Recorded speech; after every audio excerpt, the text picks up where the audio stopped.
હાય, કેમ છો બધા? હું ડોક્ટર ભાર્ગવી જોશી ફરી આપની સાથે આવી છું દાંતની વાત કરવાનું. આજે હું આપણો જે ડેન્ટલ હેલ્થ અને ડેન્ટલ ટ્રીટમેન્ટ પ્રત્યેનો જે અપ્રોચ છે એ ચેન્જ કરવા માટે વાત કરવાની છું. તો આપણે જો દાંતની ડેન્ટલ ટ્રીટમેન્ટને બે ફેઝમાં ડિવાઈડ કરીએ ને તો એક ફેઝ છે જ્યારે આપણે દાંતનો દુખાવો થાય છે અને દાંતની કંઈક ને કંઈક પ્રોબ્લેમ્સ થાય છે અને ડેન્ટિસ્ટને મળવા જઈએ છીએ.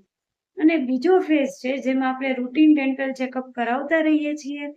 કોઈ પણ ડેન્ટલ પ્રોબ્લેમ છે એ અર્લી સ્ટેજમાં ડાયગ્નોઝ થઈ જાય છે અને આપણે એને ટ્રીટ કરી શકીએ છીએ.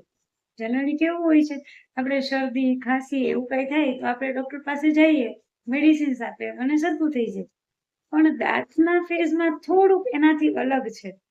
અલગ એટલા માટે છે કે દાંતની નાની મોટી તકલીફ હોય છે ને જે આપણે નિગ્લેક્ટ કરતા હોઈએ છીએ.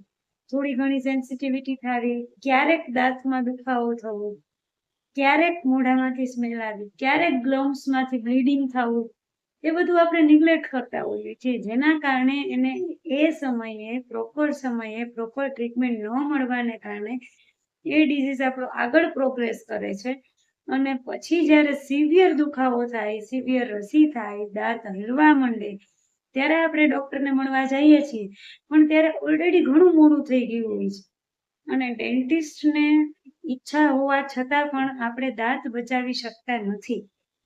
તો આજે હું તમને એ રિક્વેસ્ટ કરીશ કે આપણી રોજિંદી લાઈફમાં થતા નાના મોટા ઘણા એક્સપેન્ડિચર્સ ઉપર આપણે કાપ મૂકીએ અને ડેન્ટલ ચેકઅપ માટે થોડોક સમય અને થોડુંક અમાઉન્ટ ફાળવીએ, જેના કારણે આપણો નેચરલ દાંત, કુદરતે દીધેલો દાંત બચાવી શકીએ. Stay healthy, stay happy, stay tune.